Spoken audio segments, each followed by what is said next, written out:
everyone. Welcome to the British History Live show with me, Philippa Lacey Brewell, on the British History channel.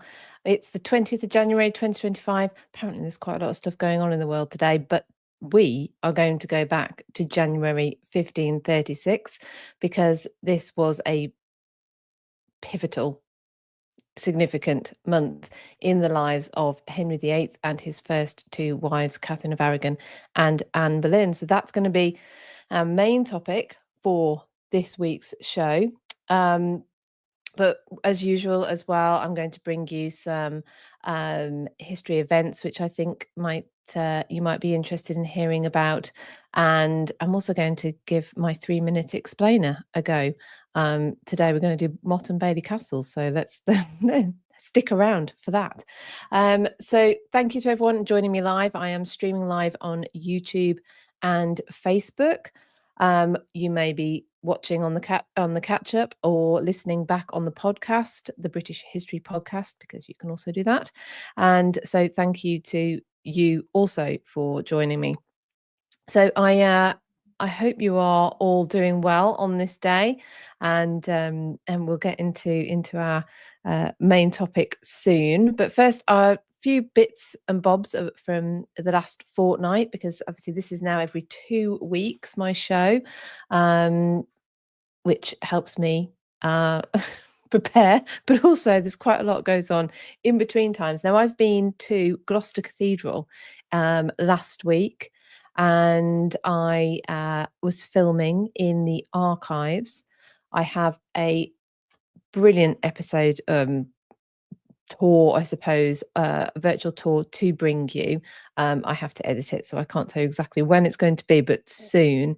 And we looked at some incredible pieces in the archive. If you are a member of my Patreon, patreon.com/British History, you will already have seen a few of the behind the scenes photographs of some of the items that I was shown and that we filmed, many to do with the Tudor era, which of course was the time where Gloucester, which was an abbey, St Peter's Abbey, became Gloucester Cathedral. Obviously the abbey was dissolved, and so there was a charter for the endowment of the cathedral. That's their nice picture of Henry VIII, the cord onto which his seal, wax seal was once attached.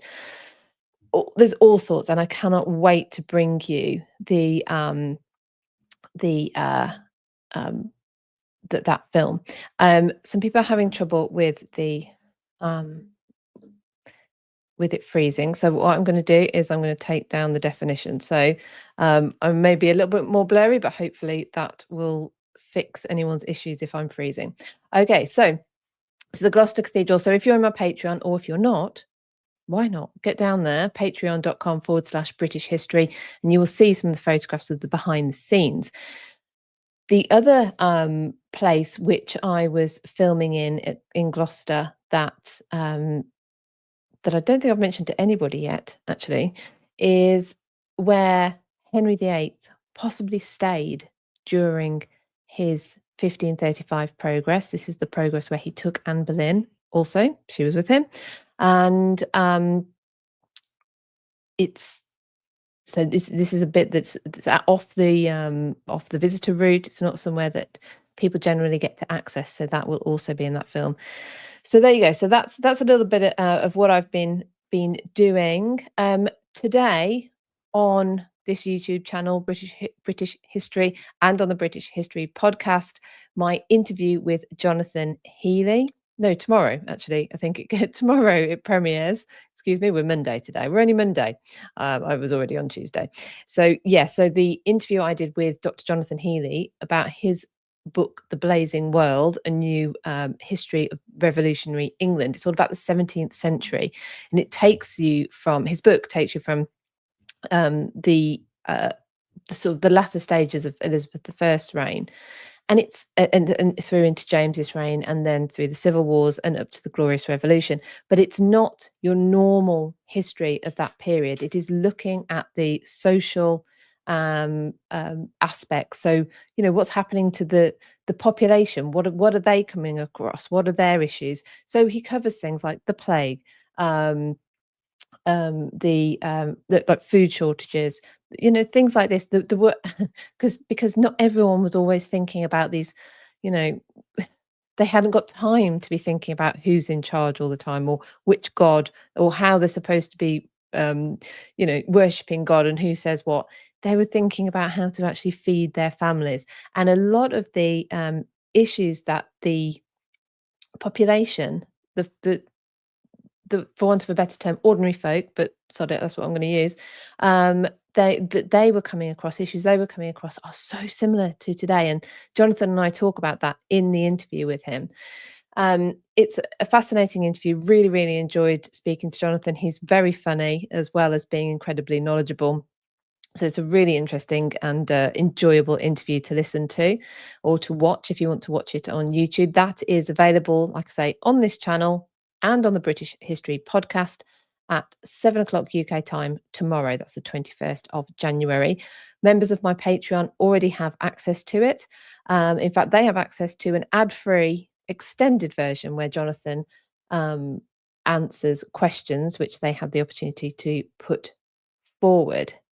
And on that note, I have today requested from them questions for my next guest. So if you are interested in putting your questions to historians, let me tell you who I have coming up. The next person I am interviewing is Gareth Russell, about his new book, not yet published, Queen James, The Life and Loves of Britain's First King.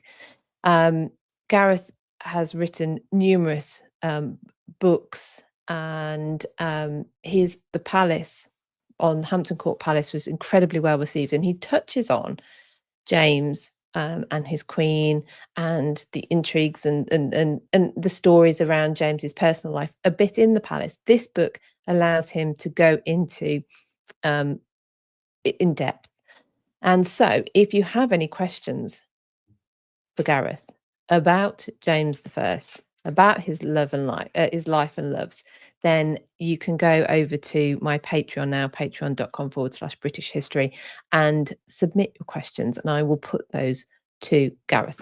Anyway, that being said, we're also starting a new book. If you're interested in history books, this is our next one. So we did our last book club meeting last night, our latest book club meeting last night, talking about After Elizabeth, the book by Leander Delisle, which actually I think will overlap really well with Queen James, which we have in Patreon in our book club later on in the year. And that, again, if you wonder what book club is like, whether it's for you, we record the meetings, and anyone who can't make the meetings, that is published in Patreon as well. But our next book is Young Queens by Lee Redmond Chang. And it's about Catherine de Medici, pronounced different ways, isn't it? Elizabeth de Valois and Mary Queen of Scots, all of whom were at the French court at the same time. So it's I've only just started this book, so really looking forward to discussing this. That meeting to discuss this book is the 16th of March. So if you're interested in a book club and you are interested in that book, then we're only just starting to read it now, so you're not behind if that's what you would like to do and you would like to join us. We would love to have you. Okay, so that's a few bits and bobs that have been going on in the last couple of weeks. So we'll shortly get on to our main topic of the day, which is going to be the events of January 1536, surrounding Henry VIII, Katherine of Aragon, and Anne Boleyn. And I think I titled this live stream the day. What did I title it? Something about Anne Boleyn's the day that changed her fate, and we will go into why that is. Please do hit the like button, subscribe to my channel if you're not already. Leave me a comment. Thank you. I can see everyone leaving comments live. Hi everyone, I hope you're well. It's lovely to hear from you all. But yes, please do leave comments. I do read them, even though I don't always have time to get back to everyone. But yes, please hit the like button, subscribe, share with someone if they you think they might enjoy it as well.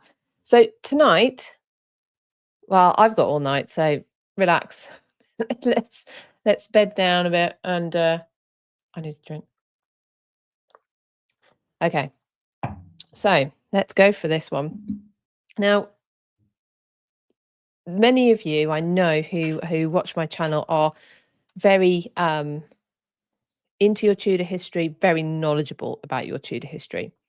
So, but I'm going to try and and cover all bases for all people in case there are bits that people don't know. And one of the main one of the things I think people don't realise who might sort of have a cursory interest in Tudor history and the history of Henry VIII and his wives is that Katherine of Aragon and Anne Boleyn die within 4 months of each other. And the events which happen in the January around Catherine, and then that, well, I'll get into it. It leads on to the start of Anne's end. So before I move on, Melissa is asking about the Scotland tour. So for any of you who don't know, I also run a company called British History Tours, and we do an Anne Boleyn tour actually. But we're also doing a Royal Scotland tour in 2026, and the details of that will be being shared this spring. So if you would like to go on tour with me, with us, what the dog's doing under the desk, then if you want to get on the waiting list, sign up to my Substack, which is, I think it's going along the banner at the bottom, substack.com/British history. You might have to put the @ symbol in before that, substack.com/@ British history. I'm not sure. But if you go to there, then sign up to that, and you will hear about tours as they are released. If you are a member of my Patreon, because this is where I put all the good stuff, this is why I keep mentioning it, then you get exclusive access to booking, early VIP booking. Basically, you get 7 days to book onto a tour, and I'm happy to say that those 7 days can be critical between you getting on a tour and you not getting on a tour. So if that is something you are interested in, Patreon is £5 a month, so I've kept it as low as I possibly can, and giving as much as I possibly can. But anyway, there's another one of the benefits. Okay, so let's get into this. January 1536 sees the final illness and the death of Katherine of Aragon.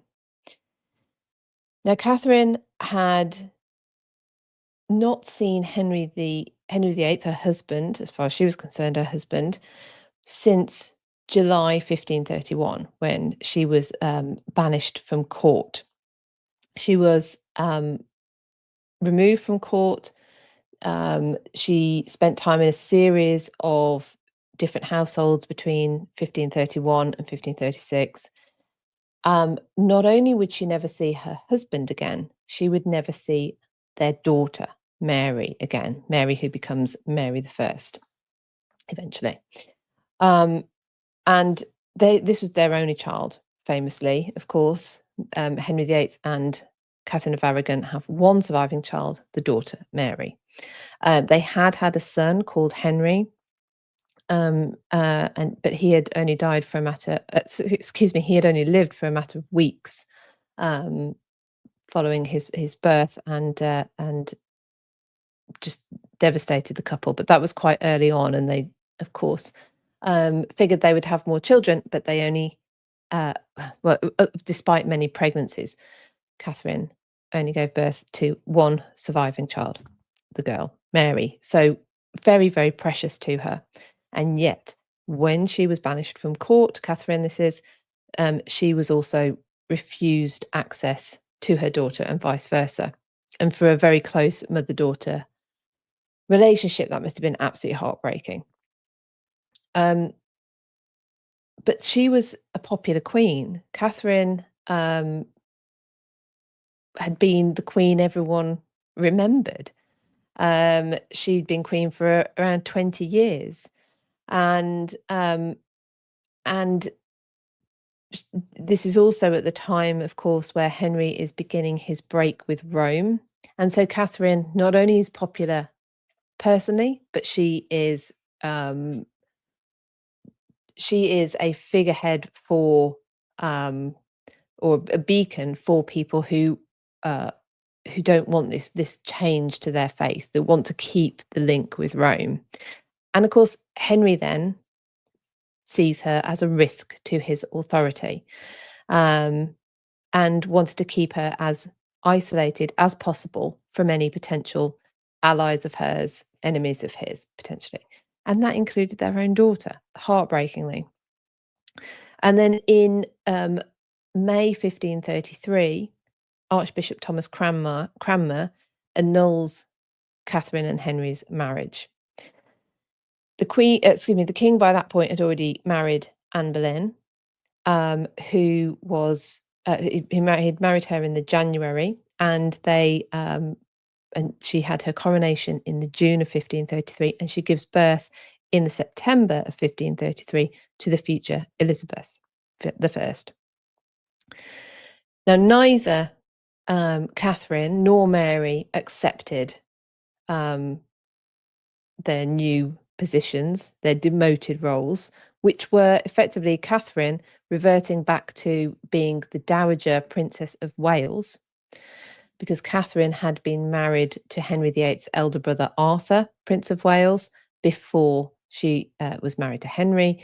Arthur had died less than 6 months into their marriage.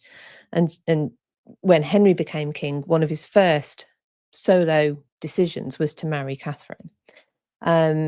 But so this was Henry said, no, we're going to demote you back to, you're just Dowager Princess of Wales now, because remember, Henry actually wants he has the marriage annulled. So the marriage had dissolved, never happened. Therefore, Mary was a bastard child of his, an illegitimate child. So she becomes the Lady Mary. And to add insult to injury, she becomes part of her new baby sister's household after Elizabeth is born in September 1533.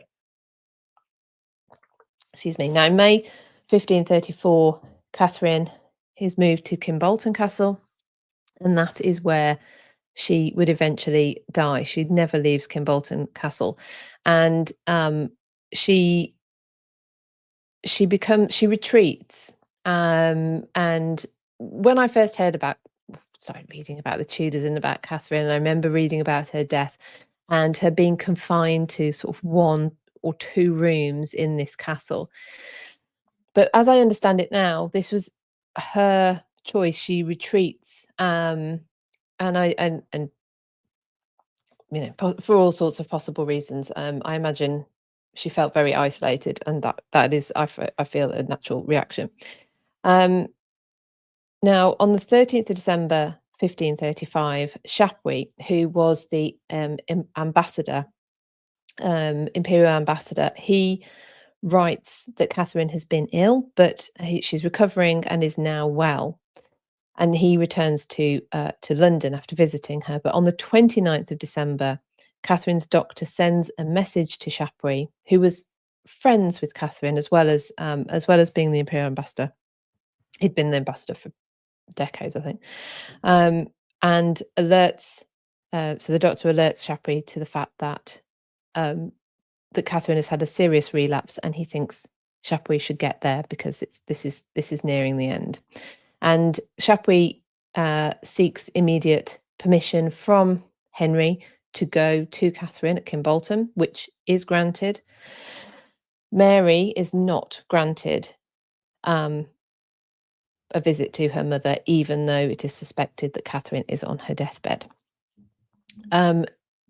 So Catherine, who is around about 50 years old, is nearing the end and is still without hope of seeing her daughter, which I find absolutely heartbreaking.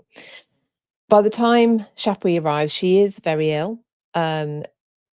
She's struggling to eat. She hasn't slept very much. But over the next 4 days that he's with her, her health rallies, and he feels like it's safe enough for him to leave. During those days, apparently, even when Chapuis and Catherine are meeting as friends, just as one concerned friend, they meet in the presence of other people. Such was the concern that Henry might consider that they would be plotting against him, because he was a paranoid. Well, he'd annoyed enough people, I suppose. It's paranoia, and maybe people would plot against him. But yeah, so Chapuis returned to London, but on the 6th of January, Catherine's condition took a turn for the worst. She deteriorated really quickly, and there's the dog. If anyone can, I don't know if anyone else can hear him. This is when she is supposed to have penned a letter to Henry. Now, there's a historian called Giles Tremlett who wrote a biography of Catherine in 2010, and I'll read the letter that he's supposed to. That Catherine is supposed to have written to Henry, and then I'll explain the dog. Can you what? Say hello to everybody. Everyone, this is Hugo. And Hugo is a pain because Hugo now wants to be let out. Do you know, I'm doing a live show, Chico. Right, okay. So, where was I? So yes, right, the letter that Catherine is supposed to have written to Henry, and I say supposed to because Tremlett actually says that he is almost certain that it is a fictitious letter. But he does think that it could fairly reflect what Catherine was sort of thinking in her final moments. So I shouldn't have printed this out so small, but here we go. My most dear Lord, King and husband, the hour of my death now approaching, I cannot choose but out of the love I bear you to advise you of your soul's health, which you ought to prefer before all considerations of the world or flesh whatsoever. For which yet you have cast me into many calamities, and yourself into many troubles. But I forgive you all, and pray God to do so likewise. For the rest I commend unto you, Mary, our daughter, beseeching you to be a good father to her. I must entreat you also to look after my maids and give them in marriage, which is not much, they being but 3. And to all my other servants a year's pay beside their due, lest otherwise they should be unprovided for until they find new employment. Lastly, I want only one true thing, to make this vow, that in this life mine eyes desire you alone. May God protect you. And then she signed off defiantly, Catherine the Queen. And like I say, Tremlett, who wrote this biography of Catherine in 2010, thinks that the letter is possibly fictitious. It's interesting because it kind of smacks of it's a similar sort of argument to, or it reminds me of the letter that Anne Boleyn is supposed to have written to Henry from the Tower. Kind of, it's what we wish that they'd said, and it fits very nicely into what I think most of us wish Anne in that case, Catherine in this case, we're wanting to say to Henry, and of course wishing that he had heard it, read it. But anyway, so maybe that's not actually a real letter that actually got to Henry. But after she pens the letters, then the Bishop of Llandaff administers, well, as she comes to her end, he administers the extreme unction. And she died in the early hours of the 7th of January, 1536. Cause of death. So Tremlett puts it down to cancer of the heart.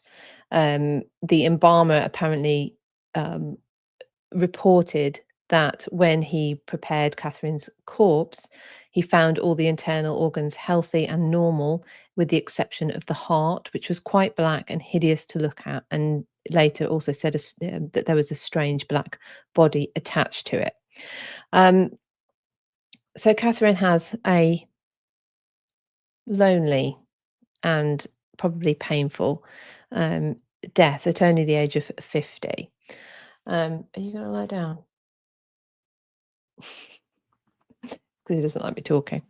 You can lie down. Right, we'll see how far we can get with it without me having to get up and let him out the door.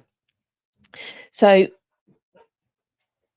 not very long, I don't think. Catherine dies at Kimbolton, 7th of January, the day after the news reaches court. And Chapuis, who is at court, who didn't make it to Catherine's side right at the end, reports that the news was received with great rejoicing at court. Now, again, there's another letter. This is from Chapuis. Excuse me, everyone. I am going to go and let him out, just out of my office door, and I'll be back in 2 seconds. I'm so sorry.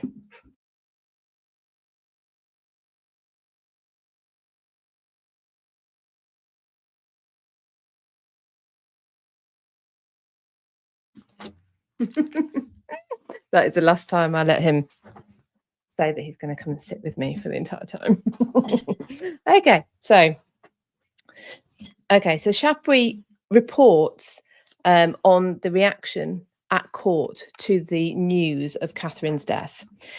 Now I'm going to read you the his account, and then I'm going to, if any of you who don't know who he's referring to, I will explain.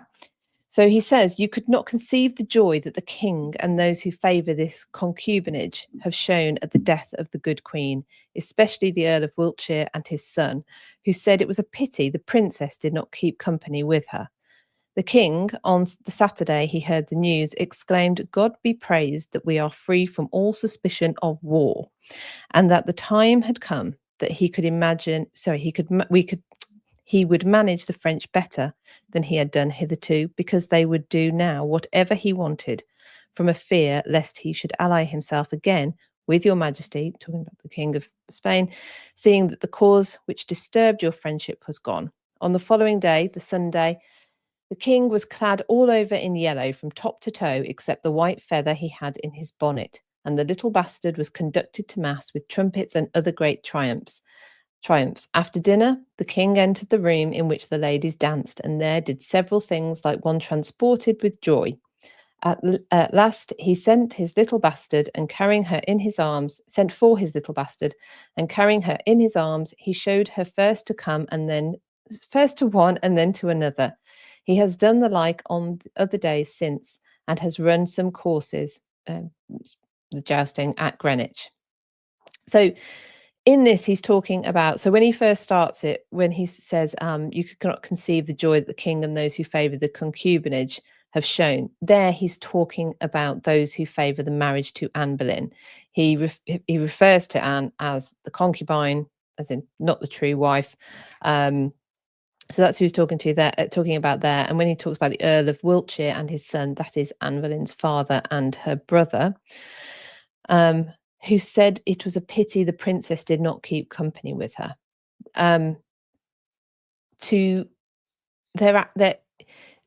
To be able to speak freely of the death of Henry's other daughter, Mary, just goes to show how safe they felt that Henry had discarded that past relationship and was all in for Anne and their relationship. The part about him being free from suspicion of war. So with Catherine gone, he considered that the only thing keeping him from aligning with the Spanish against the French was Catherine. Now she's gone, he can do that. And of course, here we get the report of them dressing all in yellow, which I will come back to and discuss in a moment. And the little bastard he is referring to is the Princess Elizabeth. So our young, who will be Elizabeth, who will obviously become Elizabeth I later on in life. Now, Anne Boleyn was pregnant at this time. So Catherine has died, and Henry probably felt a huge sense of relief. She'd refused to divorce him and accept the annulment. So with her gone, this new child, which of course this one will be a boy, will be free, in theory, of all accusations of illegitimacy, because the first wife isn't alive anymore. So the second wife, people consider that stands, and therefore the child is legitimate. So let's get into this yellow, them dressing in yellow. There is a persistent interpretation of that report that Henry and Anne wore yellow, that this was a sign of respect, because it was the Spanish colour of mourning at this time. Now, that was first mentioned by Alison Weir in her book, it's this one, Henry VIII and his court, is it called? King and Court, this one. Some of you probably have it. And she mentions it in here, just as that. So so they wear yellow as a sign of respect. It's the current Spanish colour of mourning. Now, that interpretation stuck and is repeated. I read a blog article the other day, and it just it was a sort of a news article talking about Catherine, and it just flippantly puts it in there that they wore yellow as a sign of respect at the court when Catherine dies. But actually, Alison corrects herself in one of her following books, The Lady in the Tower. She plainly states, so she actually does correct that and says, it is a misconception that yellow was the colour of Spanish royal mourning. Anne's choice of garb was no less than a calculated insult to the memory of the woman she had supplanted. So if you do hear anyone say they wore yellow, oh yes, it was a sign of respect, then you can say no. But it just goes to show when something's said once and then it's repeated, it takes on the air of truth, but it was an error. Now there's also a separate tradition that claims that Henry was distressed by the news and wept while reading Catherine's last letter. Now, bear in mind what we've just said about Catherine's last letter may not actually have been a true letter, maybe have been made up after the fact. Then you wonder, because these reports, I think, both originate with Chapuis. So he seems to be having it both ways, and he may have exaggerated it both ways as well. And I do wonder whether he and people since like to look for some sort of redeeming feature in Henry. I think in the Tudors series, which I know got a lot of us into the Tudors, he shows some sort of remorse for Catherine's death, and then I think, I haven't watched it for a long time, later on when he's closer to death, does she revisit him? I think maybe all of them do. And I think that's a human thing, is that we would like to think that he has some sort of feelings left for the woman he chose to marry when he was 18 years old. He chose to secure her future. It was very undecided what was going to happen to Catherine. Her first husband, his elder brother Arthur, had died. She was still in the country. There was an argument between when Henry VII was still alive, between him and her parents about the dowry only being half paid, and should it all be paid, and and she becomes this pawn in their international games. When Henry VII dies, Henry VIII, one of the first decisions he makes is to marry Catherine. And so all these years later, these 2 decades later, when he's cast her aside for another woman, and then she dies in isolation, we I want him to have been feeling something about that, but there may not actually be any evidence for that. Chapuis in a letter to Charles V, so his master, who is ambassador for at the English court, he starts now I don't know when the date is, and I can't find in any of the books that talk about this when this letter to Charles V is written, but it's the one that starts to talk about that Chapuis has heard that Anne, despite her public show of joy and celebration at the death of Catherine, leaving Anne now as the only queen in England, and remembering she's pregnant, and again the legitimacy of this baby that she's about to have. That's all what she she needs and she wants. But that despite that, in private, she is worried. She is worried that what happened to Catherine could happen to her. He talks about that the king has said to someone in great confidence, as if it were in confession, that he had made this marriage seduced by witchcraft, and for this reason he considered it null. And the reason I said I don't know when the date of this letter is it confuses me as to why Henry would be starting to puzzle about his marriage to Anne whilst she is pregnant. So because that's, she's pregnant, she's going to give birth to the son that they were after all along. So I don't know why he would be starting to say that. However, David Starkey in his book, another good book, I've got quite a few out here to show you. Oh, it's big. David Starkey's book, Six Wives, the Queens of Henry VIII.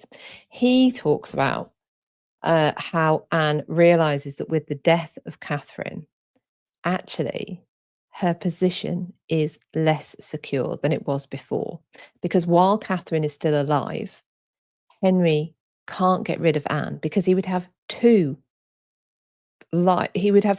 wives still around, two queens of England. So he can't make a third one, because what we also have to remember is we know what happens to Anne, but before that happens to Anne, it is completely unthinkable that a queen would be put to death. So David Starkey does talk about this quite a bit, that Anne, although she couldn't know what her ultimate fate was going to be, realizes that with Catherine's death, her position is fragile, is much more fragile. Now that, but bear in mind she's pregnant now. Is she, though? If she's nervous, is that because there's already difficulties with the pregnancy or something along those lines? Catherine,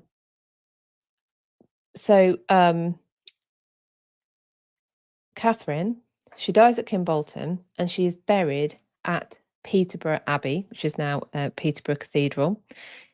Henry VIII chooses that venue, and he also even chooses down to like the distance.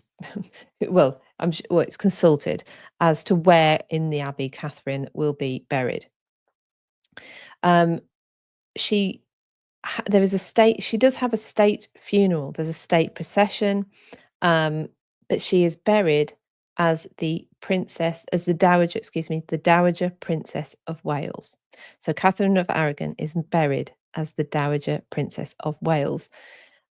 recognising her marriage to Henry VIII's older brother Arthur, but completely ignoring her marriage to Henry VIII. And David Starkey says this was Henry determined to exploit Catherine's funeral to drive home, this is his words, irrefutably and for the last time, that she had never been his wife nor Queen of England. So she does have the state funeral. The chief mourner was Eleanor Brandon. Eleanor Brandon was Henry VIII's niece, the daughter of his younger sister Mary, who had married his best friend Charles Brandon. That's where we get the grey line coming from. In attendance was also the Lady Willoughby and her daughter, so Charles Brandon's second wife, and his daughter, the Duchess of Suffolk. Catherine's body had been embalmed. We know this because of the report from the embalmer who finds the heart looking black. She was wrapped in linen, placed in lead, and then in a coffin. The service was conducted by, well, I've got more detail about the funeral procession actually. Let me say this because I want to get across just how large an event, how big the funeral was. But of course it wasn't in London. It was in Peterborough.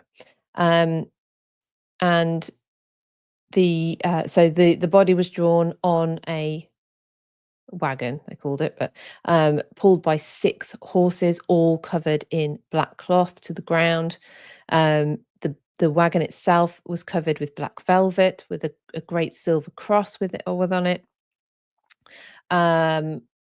And the coffin was draped in a cloth of gold frieze with a cross of crimson velvet. There was an entourage of gentlemen, ladies, chambermaids, maids, and all the servants on horseback, or many servants on horseback. I don't think all of them would have been. Her body is received into the abbey by 3 bishops and 4 abbots: the bishops of Lincoln, Ely, and Rochester, and the abbots of Ramsey, Crowland, Thorney, and Walden and Tame. That's 5 abbots actually. The coffin was processed to a place. So they call in the account, and it calls it the Chapelle Ardente, which is basically an area, chapel or a room, which is designated for the laying in state of a member of the royal family, around which 1,000 candles are lit and 18 banners. So her banners would represent her sort of the great houses to which she is connected. So those of Spain, Aragon, Sicily, Portugal, and the Holy Roman Emperor, and badges representing her first husband, Arthur Tudor, as well as her own pomegranate. So that's what is on display when they talk about the banners. There were vigils said on that day, the 28th, and the next day, 29th, is 3 masses held by the 3 bishops. And then her body was put to rest. Now, the service was conducted by the Bishop of Rochester, who was a loyal supporter of Henry VIII, a man called John Hilsey, who used the funeral to attack the Pope and to really hammer home this message that Catherine had never been married to Henry. She was the widow of Arthur. So that also makes, well, if we believe the letter, then I mean we know Catherine is defiant. So even without the letter, even without her signature, Catherine the Queen, on a final letter, she never ever accepted the annulment from Henry. She never accepted her demotion. She saw herself as the true Queen of England. So so the idea that her funeral actually was used to make sure that everyone else thought, I mean, no one could have believed it. But anyway, in the congregation, that she was accepting of this. Um, so uh, so they have the vigils, and after the final mass, Catherine's Catherine's body is buried in a grave, it says, at the lowest step of the high altar, over which they put a simple black cloth. And so that was the funeral of Katherine of Aragon, a very big affair. On the same day, 29th of January 1536, Anne Boleyn miscarries the baby that she's carrying. Now, in between the news of Catherine's death and the miscarriage, I mean, the idea that the yellow was ever was for mourning is kind of kicked to the curb by, I think, just how much celebration there was. There was the dancing and all of that we've already talked about, the presenting of Elizabeth, but on the 24th of January, Henry had held jousts. And that is the incident where he is knocked from his horse, and there's a report written after the fact that he was unconscious for 2 hours. There's a whole debate now as to whether he was actually unconscious for that long, whether he was unconscious at all, and whether and of course this is the one that leads to many people sort of saying, oh, this was change in his personality. He was already horrid. Is what I would say. He was already a very nasty, controlling piece of work.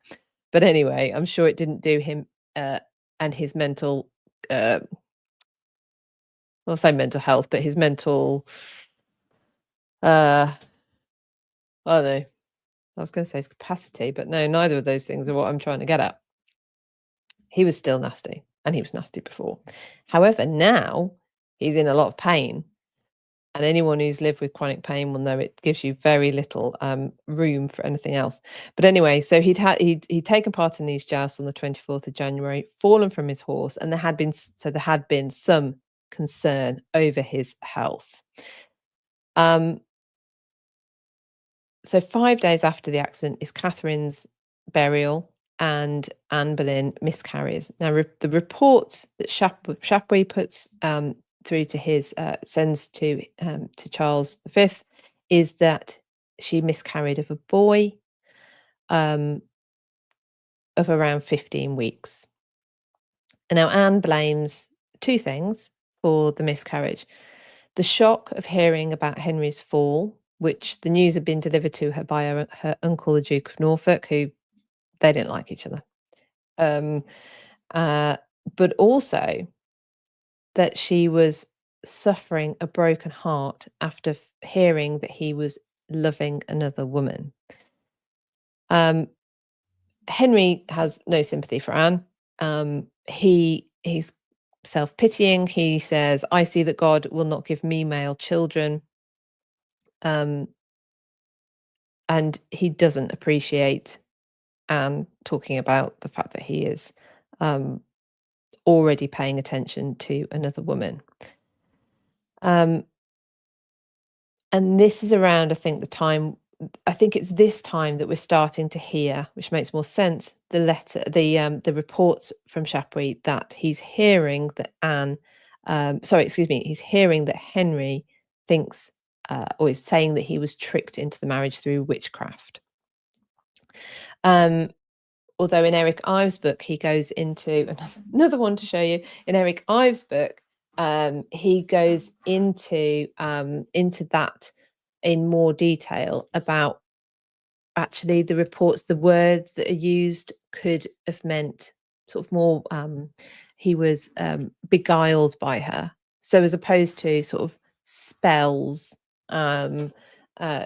It's a word that could be used in various ways. The word that was actually used, the French word.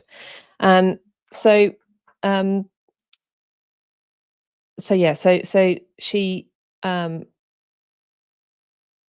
she must have reasoned, though, that with time, she's going to be pregnant again, and now with Catherine dead, She'll even be getting pregnant while Catherine isn't alive. So there's even less of a tinge of illegitimacy about any future babies. The problem is that Anne and Anne's family, there's still plenty of people who are just paying lip service to their marriage and to the Boleyn faction at court. So if Henry is starting to have his head turned and the Boleyns are starting to see a downturn in favour, then Henry will then they will support Henry. Catherine's gone, so they can't support Catherine any longer. But the alternative, this other lady who Henry is paying attention to, is Jane Seymour. And they have a lot of hope that Jane will be able to have influence on the king and reverse a lot of what he's done. So make up with Rome, reinstate the Lady Mary at court, these kinds of things, and mend those bonds which have been broken during the Boleyn faction. Now, again, we need to remember that we know what happens to Anne in the end, but it could have been just as likely at this point that if Henry was thinking about anything, it could be another exile, like with Catherine.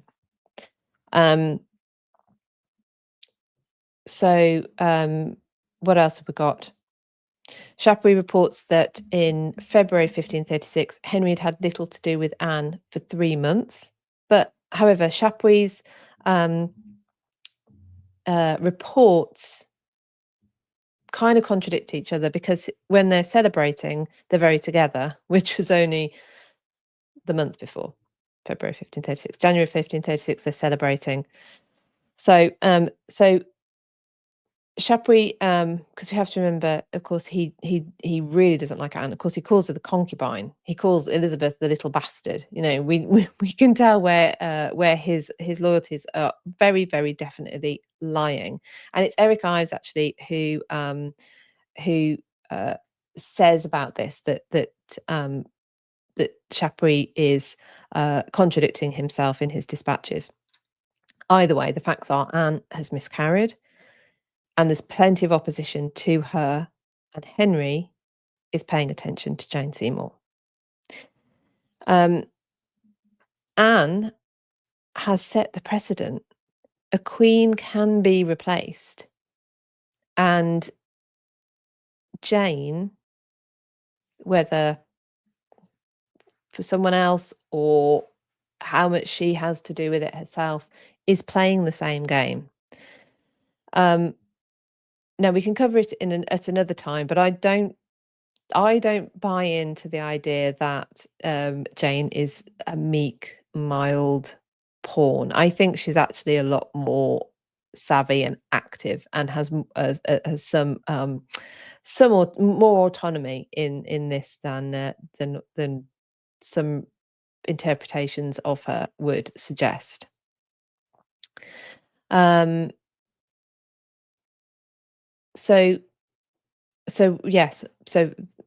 we've got Jane on the scene. Now, Anne's downfall is incredibly rapid. So she miscarries on the 29th of January. She is dead on the 19th of May.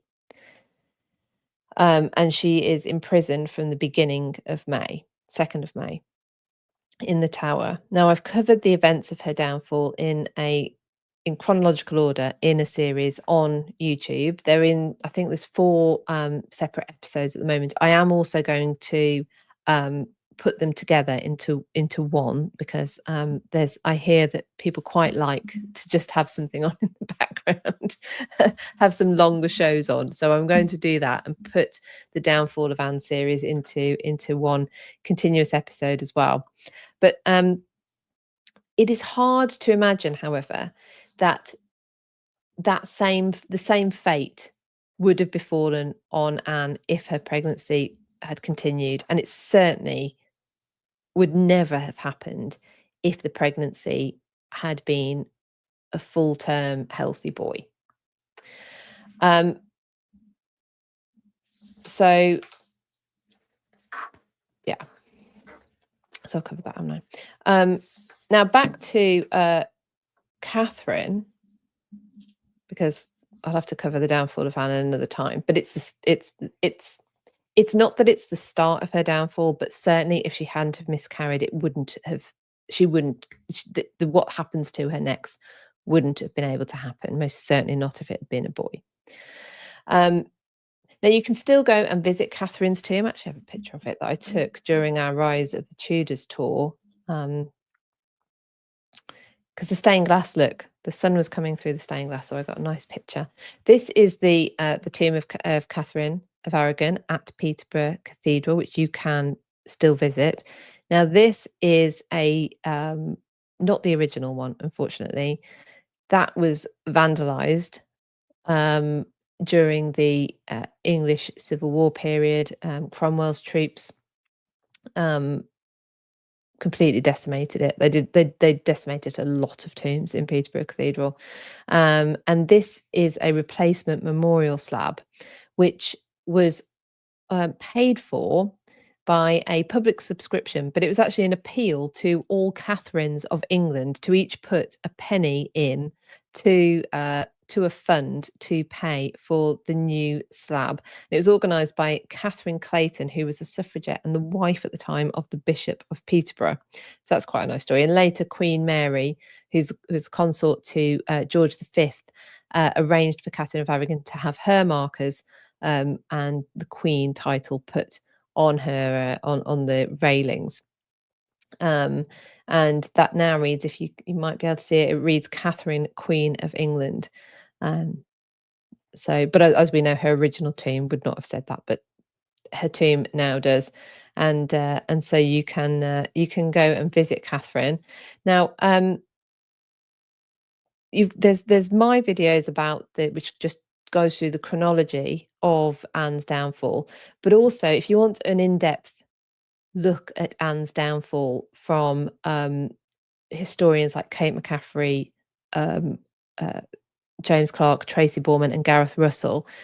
If you are a member of my Patreon at the patreon.com/British History, you can already access Kate McCaffrey's 2 talks about Anne Boleyn's Book of Hours, which is very fascinating. It's not specifically about her downfall, but it does cover the link between Anne and Catherine of Aragon. They had the same Book of Hours. Amazing.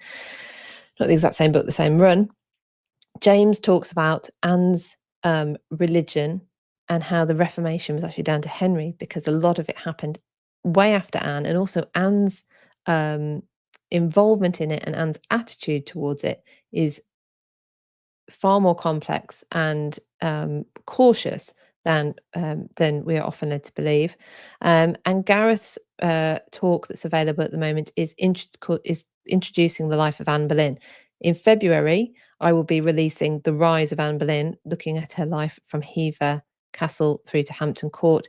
And in March, I will be releasing The Downfall of Anne Boleyn, deciphering the events of 1536, where Gareth goes into all the different theories as to what led to Anne's downfall. So if you're interested in those talks, they are well worth it. They will be in Patreon. Like I say, some of them are already available, and the next 2 of Gareth's will be available in February and March. So that's patreon.com/British History. In terms of books, I've already shown you a few, but let me do it again. I'll just take that off the screen a minute. This one I haven't mentioned yet, Tudor, the Family Story by Leander de Lisle. That's a good overview. Henry VIII, King and Court, Alison Weir. Just watch out for the bit that says about yellow. David Starkey's 6 Wives, the Queens of Henry VIII, and Eric Ives' The Life and Death of Anne Boleyn. It's always worth reading variety of people's interpretations of the same evidence, and of course watching things like talks which are more up to date in terms of understanding of evidence, finding new evidence, having different discussions which have led to different interpretations. So there you go. That's my advice anyway. So January 1536, incredibly important month in the stories of Henry VIII, Katherine of Aragon, and Anne Boleyn, and inextricably linked, of course. So so that's that. I hope you enjoyed it. Let me have a look at some of the comments that I've missed while I've been concentrating. Maria says, do you think that given a chance, Anne would have gone quietly into exile as respectfully and quietly as Catherine had? Brianna says she doesn't think she'd have gone quietly and let Henry delegitimise Elizabeth, which of course he would have done after seeing how it was for Mary.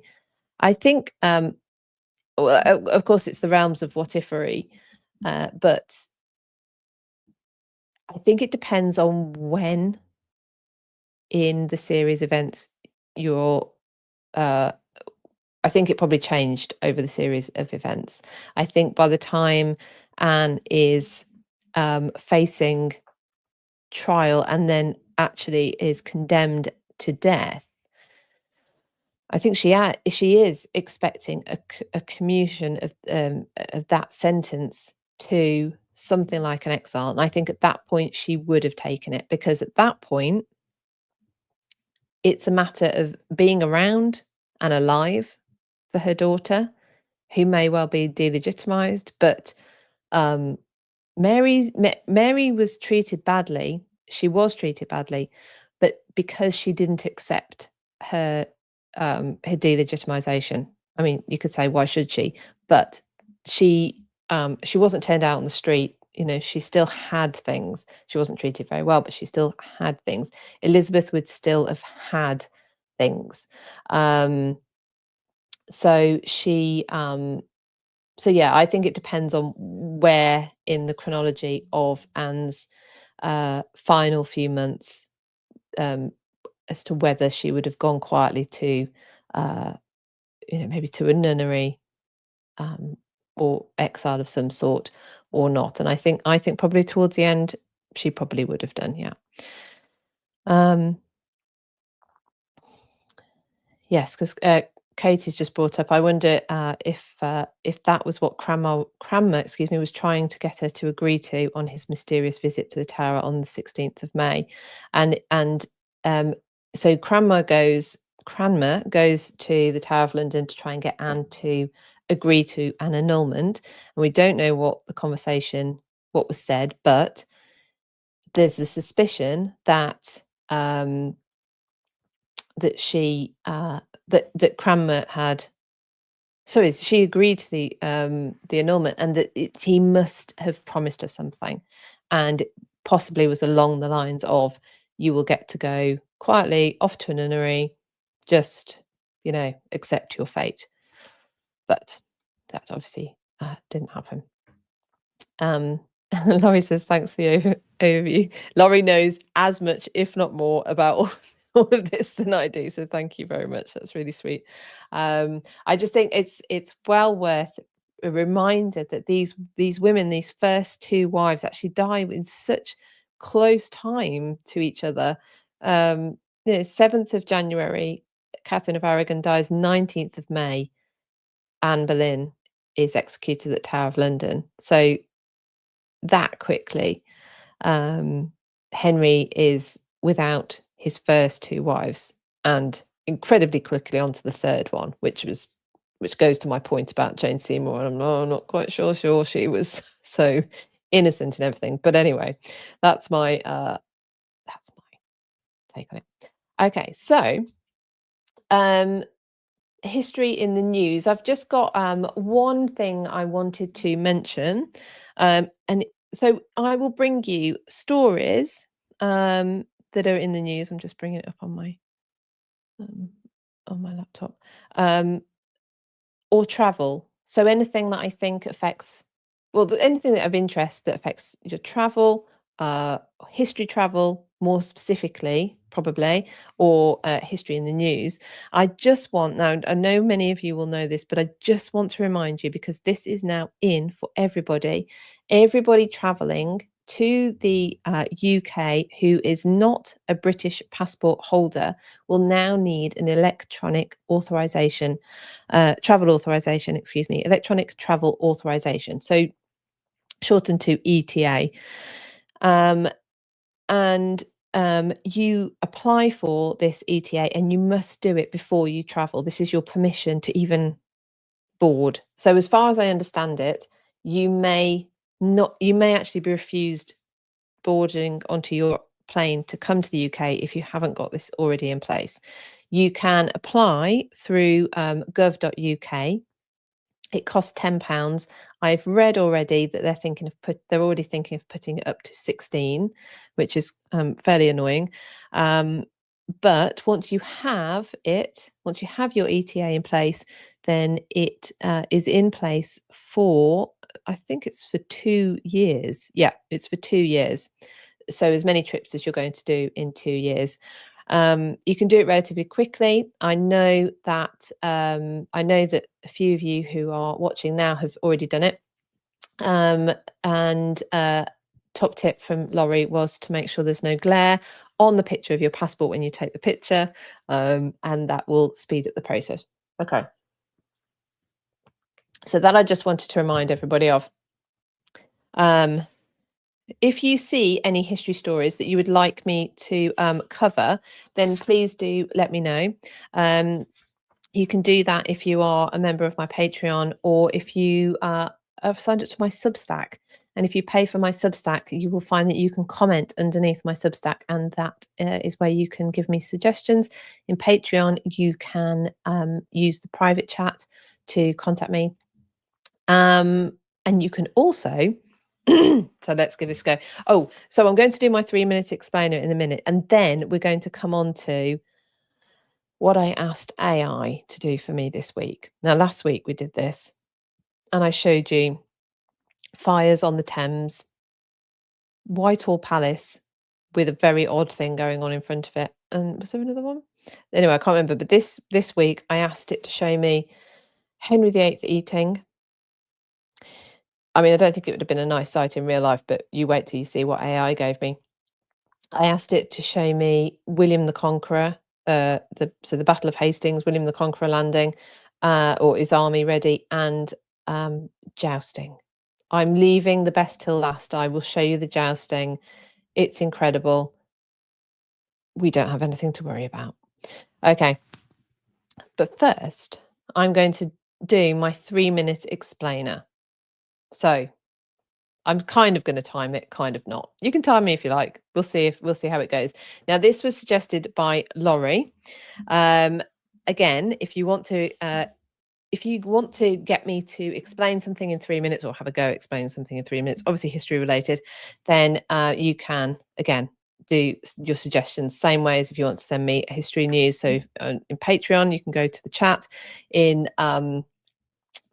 or in my Substack, you can comment underneath one of the posts. So thank you, Laurie, for this. Laurie wanted to know about Motte and Bailey castles, and the difference between Motte and Bailey castles, and when you mentioned keeps and all of this sort of stuff. So the good news is that there isn't much of a difference. Well, there isn't a difference actually. So let me try and explain. So when and this is from a UK perspective, an England perspective actually. So Motte and Bailey castles emerge in England after the Norman conquest of 1066, and fairly quickly, because this is something they were already using. And these castles feature a motte, which is basically a man-made, not in all cases, and I'll show you an example of a man-made one in a minute, but man-made hill, and they top that with a keep. And the keep is like your main fortified building on the top of the motte. This is the bit that's the most defendable. Typically, to begin with, constructed from timber, or it can be stone, but most of them were constructed from timber. So that's the motte. You've got this mound, man-made mound, with a ditch around it. And then you have a bailey, which is like a big courtyard sort of area, sectioned again with a timber fencing around it. And in that you have all the facilities needed to support the castle: stables, workshops, living quarters of most of the other people. So the keep is probably where the lord or whoever is going to sleep, but not but the bailey's for everybody else. And so they're usually built of timber, like I say, straight off, because that's quick and it's effective. And these castles go up everywhere when the Norman conquest happens. I'm actually reading a book by Mark Morris about the Norman conquest at the moment, and there's castle after castle after castle, which explains why, if you do start exploring the English countryside, you come across quite a few, castle roads or motte or bailey roads, things like this, and you can't see a castle, and it's because they no longer exist. They went up everywhere.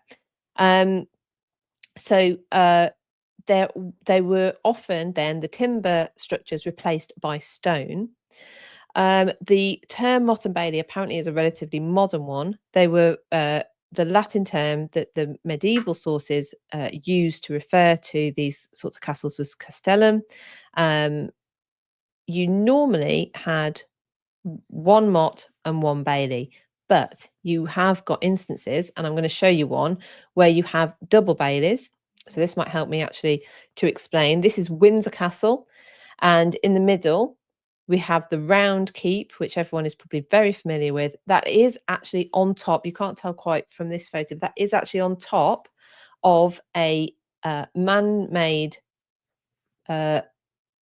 turf mound. Yeah. Then you have a lower bailey and an upper bailey. Obviously at Windsor Castle it's much more grand than it is in other places, but that's effectively what you've got. You've got a circle at the top, circle at the bottom. Those are your baileys. Ludlow Castle is one of the only places that was straight away built in stone. This is the keep at Ludlow Castle.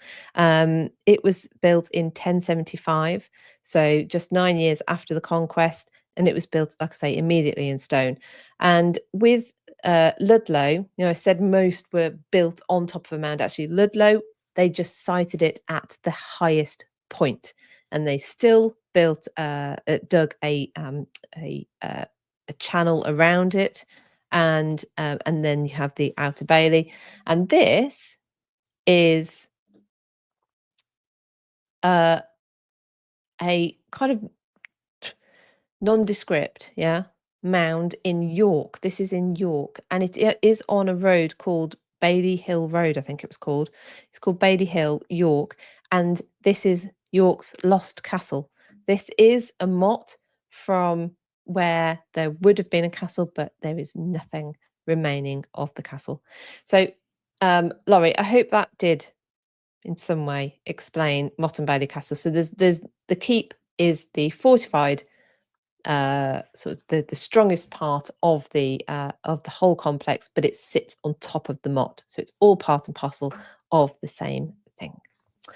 So I hope that helped. Right, so our last bit. Oh, there's a couple of no. So history events. I've got a couple of history events I want to tell you about.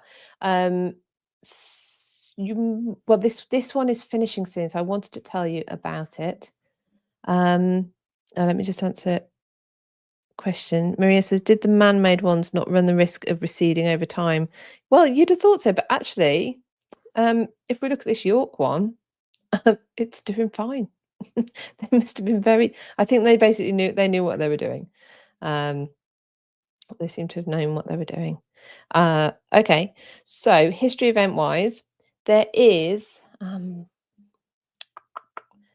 I need to share this with you somehow. Okay. The oh, there we go. Sorry, I was going blind. So the medieval women is a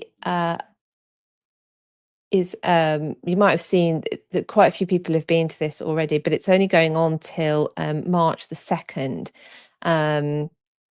at the British Library in London. And it is medieval women in their own words, encountering the women of medieval Europe through their own words, visions, experiences.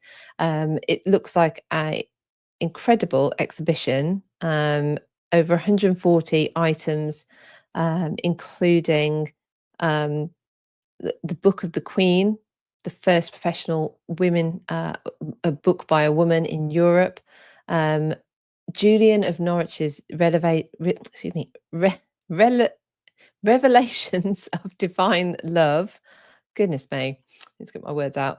That that's something I would I will definitely be trying to get there to see, because Julian of Norwich was incredible. She was an anchorite, and Yanina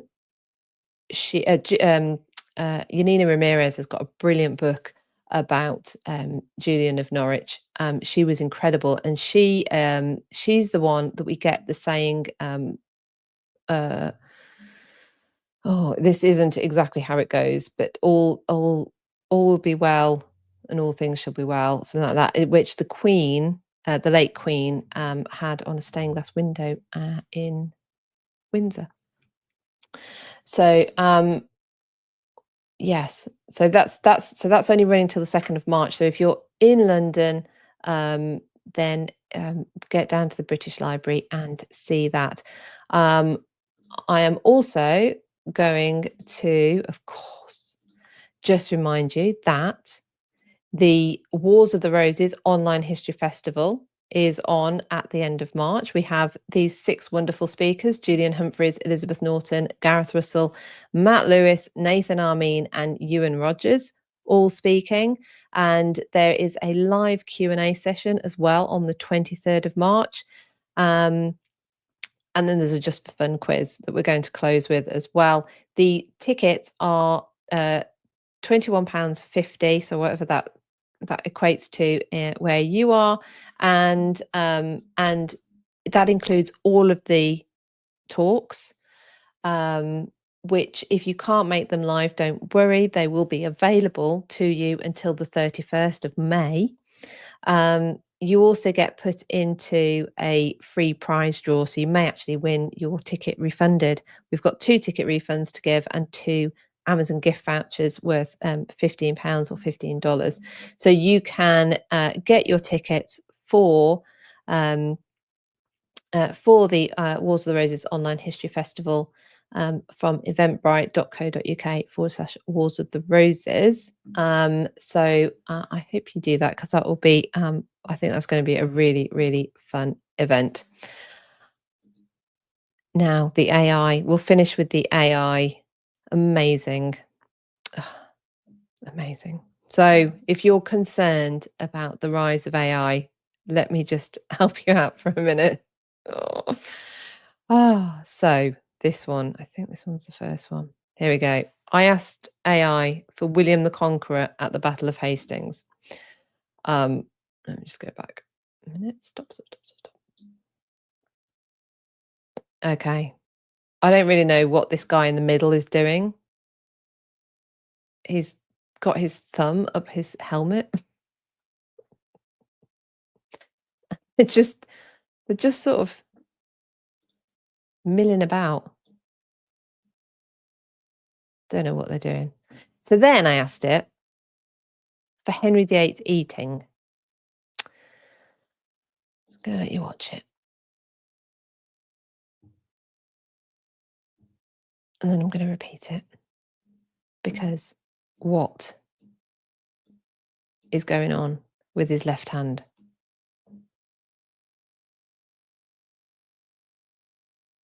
For anyone listening on the podcast, he looks like he's got a piece of plastic or 2 pieces of plastic in his left hand, and he kind of squeezes them and a spoon pops out the back of his hand. And also, I think he's eating deep fried fish from the fish and chip shop. And he's also got a shaved head, which Henry didn't have. So, so this is AI's interpretation of Henry VIII eating. He's eating with a plastic spoon, fish from the fish and chip shop with a bald head.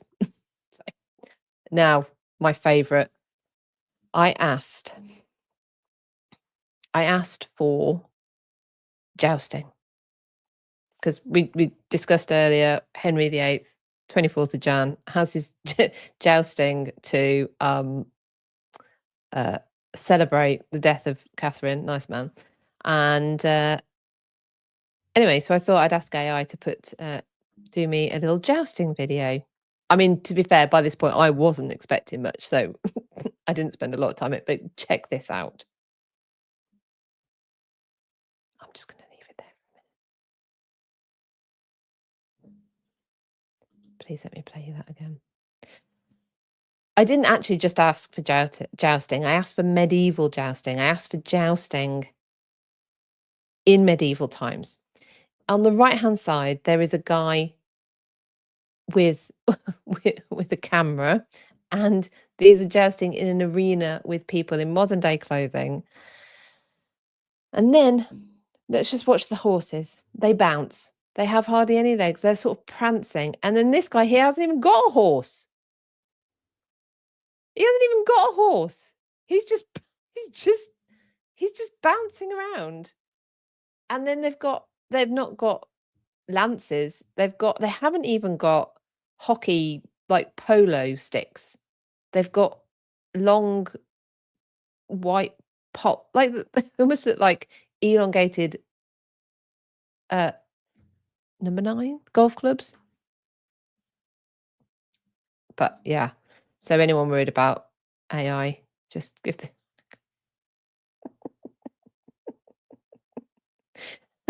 if you have any suggestions of what you'd like me to try and get it to do, please do let me know. But this one, honestly, when this one came up, this guy without the horse just made me laugh.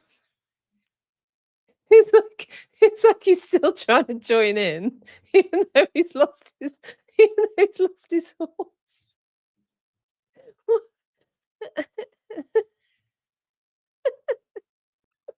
Oh God. Anyway, so on that note, I'm back live in 2 weeks' time, so that will be the 3rd of Feb, and then I'm going to be discussing I'm going to leave this going while I'm doing this. Then we're going to be discussing the killing of Charles I, how they managed to get a king tried and committed for treason, and they actually went through with chopping off his head in public, and links also to Oliver Cromwell and the Republic. And so we're going to be the anniversaries that come around the same time. So that's what we will be discussing on the 3rd of February. Remember, if you want to ask me to produce any of these top quality AI created videos of history for you, or you'd like a 3-minute explainer, or you want to send me a history story which is in the news, which is captured dry, which you'd like me to cover, then you can do that by commenting on my Substack, which is available to paid Substack members, or if you are a member of my Patreon, and I would love you to be, because there's loads in there. I'm trying to there might even be too much, but I'm trying to give you as much as I possibly can. It's patreon.com/British History. You can get hold of me in the private chat there and give me your suggestions as well. Remember, if you want to go over there, at the moment I'm asking for questions for Gareth Russell about his new book, which I'll take the jousting back off now. So I'm asking for questions for Gareth Russell about his new book, Queen James. So again, go over to patreon.com/British History. You've got the extended interview with Jonathan Healy in there. You've got some behind the scenes photographs from my filming day at Gloucester Cathedral Archives. You've got the book club video from our meeting last night. The new book, just to remind you, if you want to join in, we have only just started this book. It's Young Queens, by Lee Redmond Tang, about Catherine de' Medici, Elizabeth of Valois, and Mary, Queen of Scots. That meeting is on the 16th of March, so you've got, I say, plenty of time. I'm still very disciplined. I have to read like so many pages a day to make sure I do it, but to make sure I get through. But that is the book we are next discussing. We'd love to see you there. It's really lovely little community that we've got going over there on Patreon, and we'd love to have you there too. All right, everyone, I'm going to leave you to your days. This is supposed to be Blue Monday. This is supposed to be the most depressed day of the year. So I hope I've I hope I haven't added to the depression, and I hope I have given you some respite from it if you are feeling it. And I wish you a lovely rest of your day, and I will hopefully see you, leave you to join me on the 3rd of Feb for our next live. All right, everyone, take care. Bye-bye.